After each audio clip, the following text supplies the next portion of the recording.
The triggers for the June 4 uprising are still rife under the Akufo-Addo administration. So my verdict on the principle of accountability is that the principle remains very valid. The principle of justice for all is equally, if not more, valid today than it used to be before the revolution. We'll also be hearing from the party's national chairman, who is criticizing the Chief Justice for allegedly criminalizing free speech. Even when people are doing intellectual analysis of legal issues and rulings, the Chief Justice himself is reporting people and sending them to the General Legal Council. The time has come for us to rise up against impunity. Today is June 4th, and we must say enough is enough.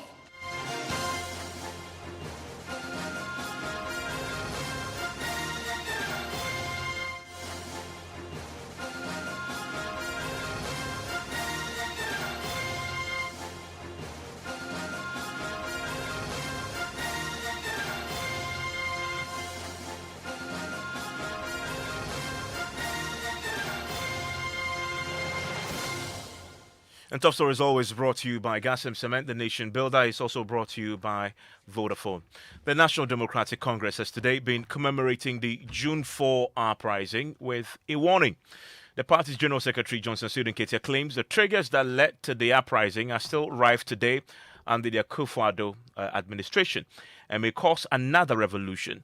His evidence? Well, he cites, among others, misapplication of the law, recruitment of vigilantes into state agencies, selective justice, and suppression of free speech. He's been addressing supporters of the NDC at the 42nd commemoration of the June 4 revolution on the theme, the relevance of June 4 to the contemporary Ghanaian. And I keep saying that the law is a double-edged sword. We have rule of law and we have rule by law. Rule of law means that the law is supreme. So those who are even implementing the law are not above the law. So we are all equal before the law. So when there is anything that must be settled, and we have to settle it through the law, we look at genuinely what the legal position is and put it there. Whether it is against us who are implementing the law or not, we accept it and live by it. Rule by law, on the other hand, is that you take the law as the ruler and see how you can manipulate the law and use it to suppress the people and to achieve whatever dictatorial ends you wish for yourself. But when you are asked questions, you say, go and look at the law. It is the law that is saying it. It is not the law that is saying it. It is you who are misapplying the law. What is happening? The same national security that existed prior to the revolution, the current national security system is showing the same ingredients and hallmarks. Today, human life no longer matters.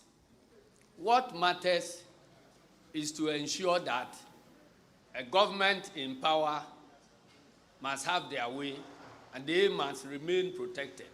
So instead of us paying taxes for the national security to protect us from criminal elements, now national security has converted into protecting government, leaving us the citizens who pay the taxes to our fate.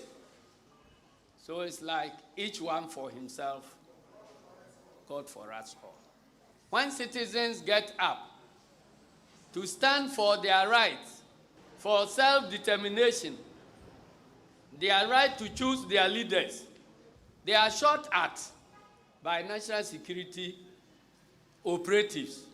And politicians in the ruling government get up to call the victims the criminals. What I am observing from my little corner is that there is no such thing called accountability in the country, either of power or of resources, in Ghana as it exists now. Today, I have heard commentaries about studies and surveys which have turned out very frightening results, some of which in parts indicate that more than 80% of Ghanaians do not trust our justice system. So where are we going?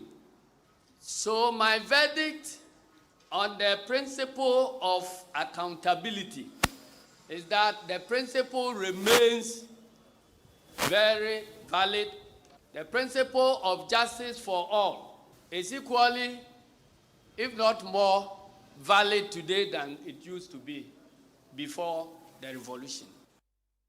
So that is Johnson Asiru Nketi. I remember June 4 uprising was led by Flight Lieutenant Jerry John Rawlings of blessed memory, a former president of the Republic. Well, his daughter, who is now a member of parliament, was also at this particular event. And according to Zanetta Rawlings, she believes the event is very relevant today, charged the Ghanaian youth to speak truth to power. We are not meant to be victims of elections. We must demand accountability. We must demand socio-economic justice. We must demand inclusivity and ensure that all the pillars of good governance are respected. If indeed we are being governed by people who say they understand rule of law and the Constitution, then we must hold them to account by the very same laws that are meant to govern all of us. Not too long ago, and perhaps maybe I just go back to when the PNDC was in power. Some of the people today who are at the forefront of breaking our laws were the very ones pointing fingers at others. And now that they have the power, it looks as though they're not able to stand up to their own ideals. If today we're celebrating June 4th without the man who we've all come to know so closely associated with this, but the principles remain, it is a reminder to all of us that we are mortal, but the principles and values are immortal. The Bible itself talks about how all things will pass away, but the word of God will not. That's saying something about the word. If the universe was spoken into being, then words matter. And our words must show the actions that we actually live by, those principles and those values. Now, more than ever, we must be able to speak truth to power. Because if we do not, we leave room for something that we cannot anticipate, that we do not want. Those amongst us who are old enough to remember the conditions that led to the June 4th uprising have a bigger duty, not only to inform the youth of what happened, but also to hold the government to account and remind them of the slippery slope that led us there in the first place. And you had the daughter of former President Rawlings, Zanetta. Well, meanwhile, chairman of the party, Samofo Swampofo, has also been speaking today, and he took issue with the Chief Justice following the referral of the former Deputy Attorney General to the Disciplinary Committee of the General Legal Council because of comments he had made questioning the integrity of the judiciary on the back of the some analysis he had done relating to the election petition hearing. He says the action by the Chief Justice, Justice Eninyebwa, amounts to criminalizing free speech. In a country where free speech is being criminalized, today go and talk to the pastors who criticize government, and they will tell you that there are midnight knocks on our doors. So this country is in a very dangerous state. And you get up and talk. Intellectuals are not talking. Because even when people are doing intellectual analysis of legal issues and rulings, the Chief Justice himself is reporting people and sending them to the General Legal Council. The time has come for us to rise up against impunity. The time has come for us to rise up against. Today is June 4th, and we must say enough is enough. Today, when chiefs get up and they criticize government, monies are organized to bundle them out of National House of Chiefs. And then people keep quiet. Ask pastors, ask journalists, ask people. But the power of the people is more powerful than the people in power. So let us galvanize ourselves together. Let us allow this principle of June 4th, probity, accountability, social justice, participation in our governance system. Let these ones be the guardian. Let us energize ourselves with this one.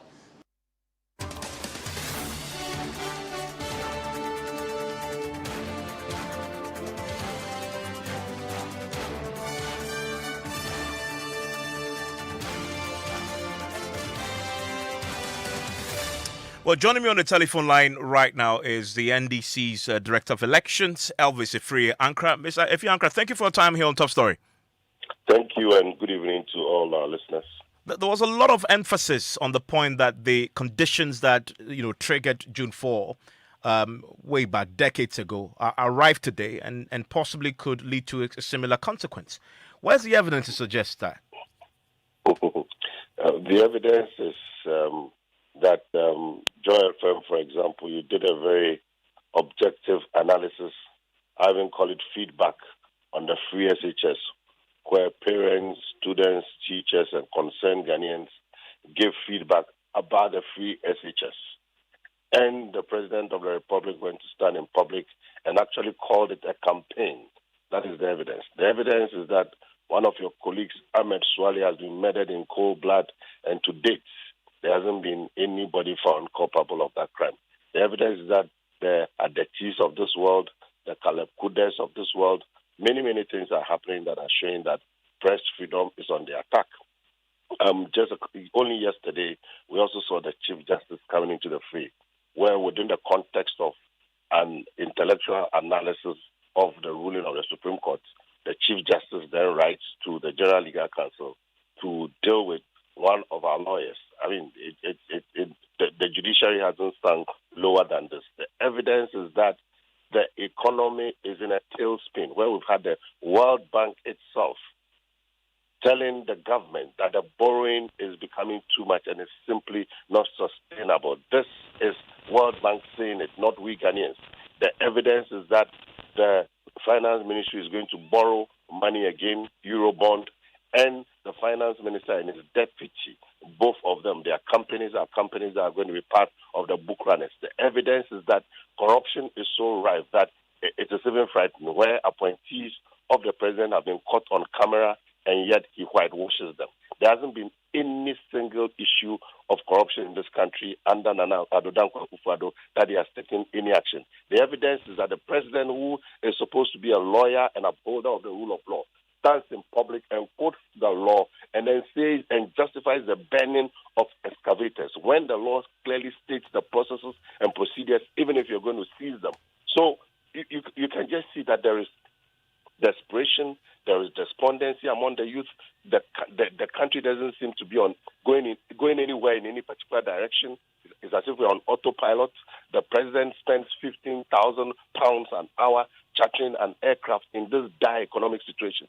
So it's despondency. You don't even get a sense of where are we going. Yeah, let's take some of the specifics you've outlined. Let's start with the economy because it's a big one. I mean, as far as the economic challenges are concerned, I submit to you that these conditions have been there, have been worse before. I recall under John Dramani Mahama, who you served quite, with distinguished, credentials, the economy was so bad that you went to the IMF. You held a whole summit about it. You didn't trigger a revolution then. First of all, what are the figures?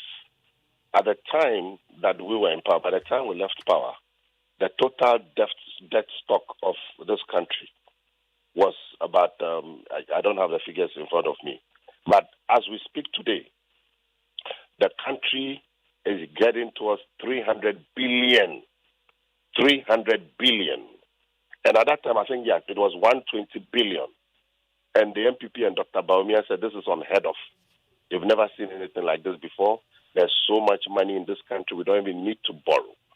Now, within less than 5 years, you have borrowed and you are hitting 300 billion.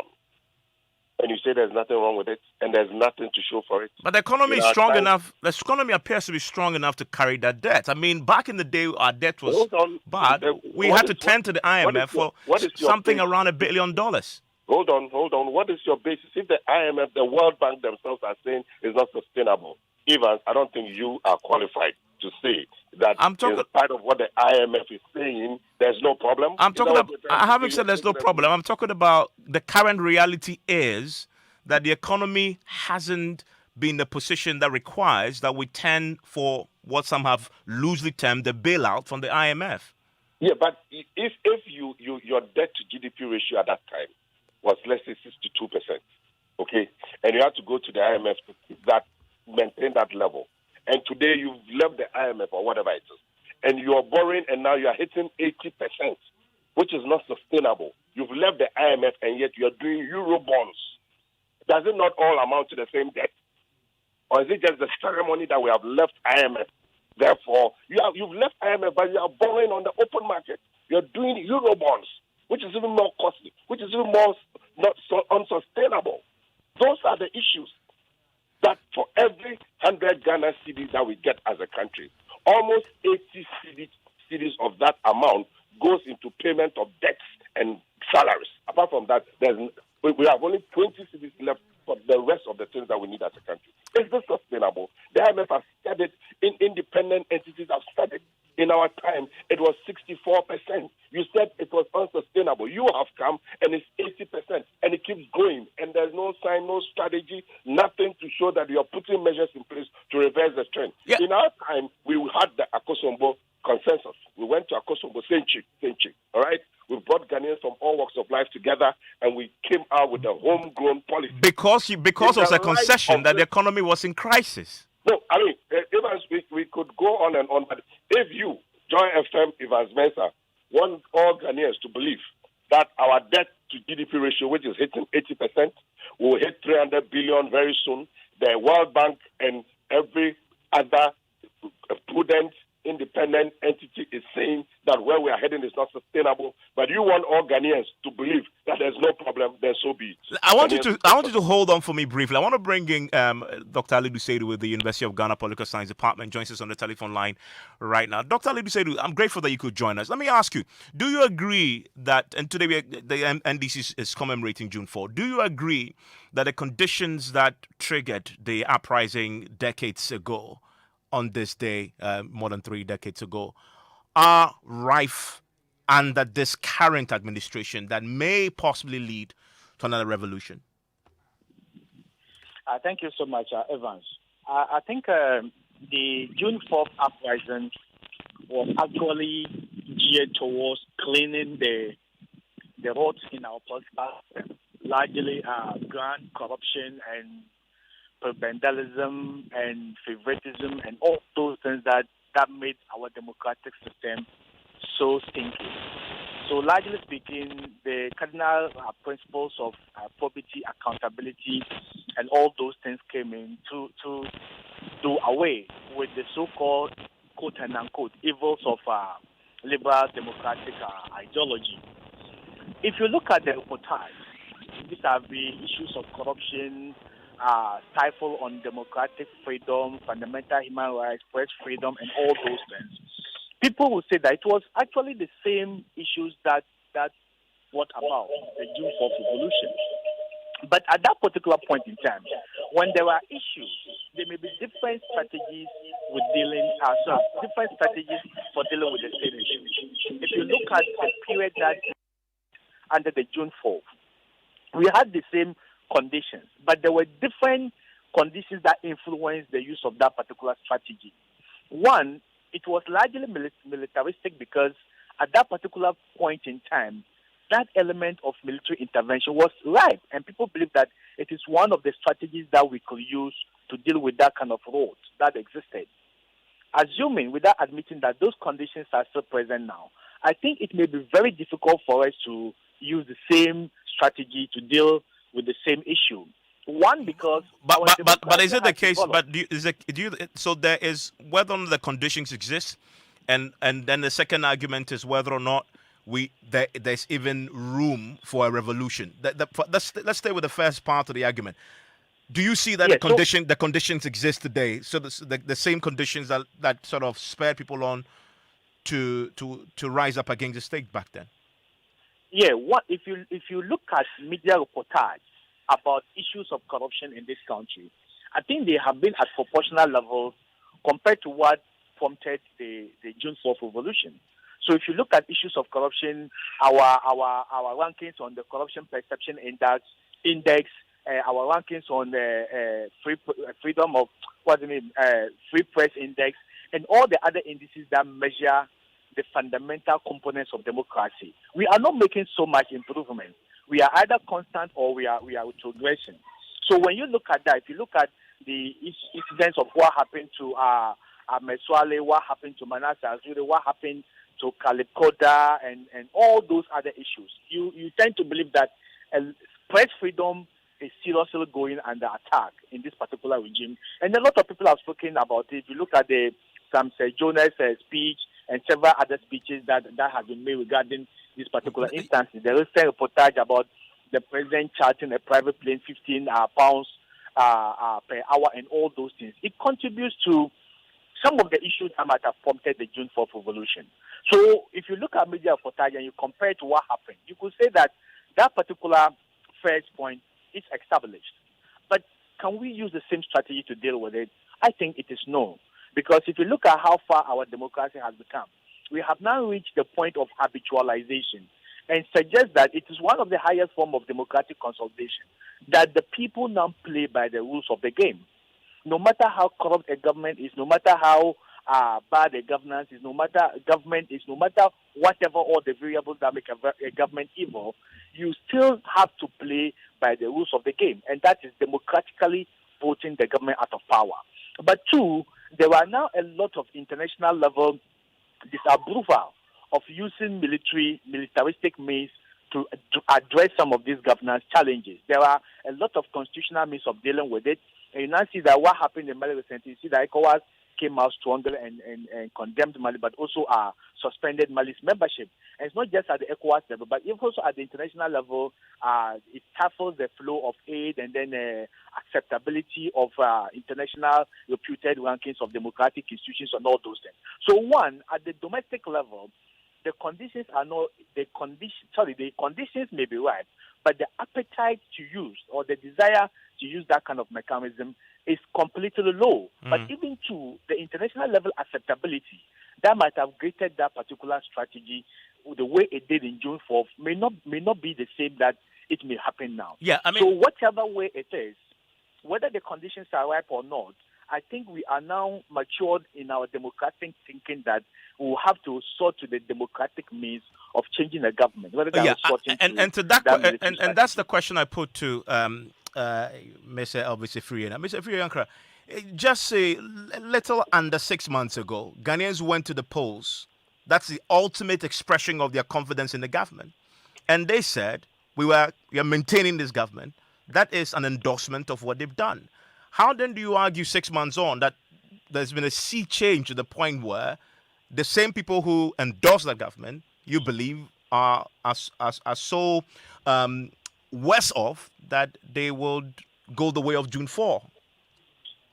But I think there's been challenges with interpretation because I was right there when Dr. Zanetta spoke.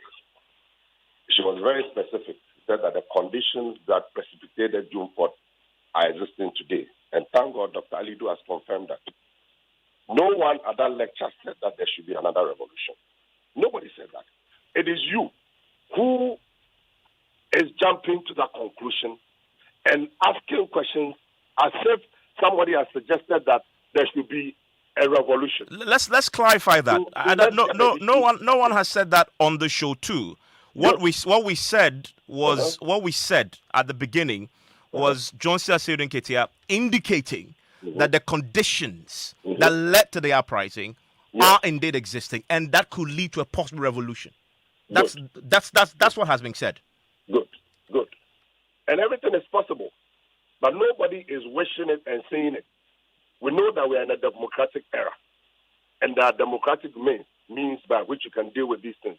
But if even the very means by which you can deal with these things, you have a chief justice when people go and express their views within an academic environment, he's inviting them to the General Legal Council. Out of frustration, anything could happen. So it's a caution. Anytime we celebrate June 4th, we say never again. So we caution those in leadership that please, the very things that precipitated that event, and mind you, June 4th was just a natural volcanic eruption, and then people emerged as leaders. So we're saying that if the very things continue, God forbid, anything at all can happen. You've seen what is happening now with the youth. Fix it, fix it, fix it, fix it. Do you know how it's going to end? Do you know whether it's going to end in a kind of Tunisia situation or Arab Spring kind of situation? Nobody wants that. But if we continue to play the ostrich, in spite of all the signals and the signs that we are seeing, the economy is in a mess, the health sector, mess, education, mess, security, mess. I mean, freedom, rule of law, mess. And you are on top of that, you are burning guarantees. And when people talk, then you want to stifle them. Then you are creating conditions that can lead to problems. And so, in as much as we are raising these things, we are not saying that anybody should take up a gun, but we are cautioning government that if these things continue, we might get to a point where it may be very, very difficult. In fact, as His Excellency Dan Abodati said, we are standing on the edge of a precipice. If somebody is standing on the edge of a precipice, what you do is to draw the person's attention to start taking steps backwards. If the person continues in that way, the person may fall down the cliff and die. I'm grateful, Elvis Efriankra. That is the NDC's Director of Elections. Earlier you had the political science lecturer with the University of Ghana, Mr. Alidu Seidu.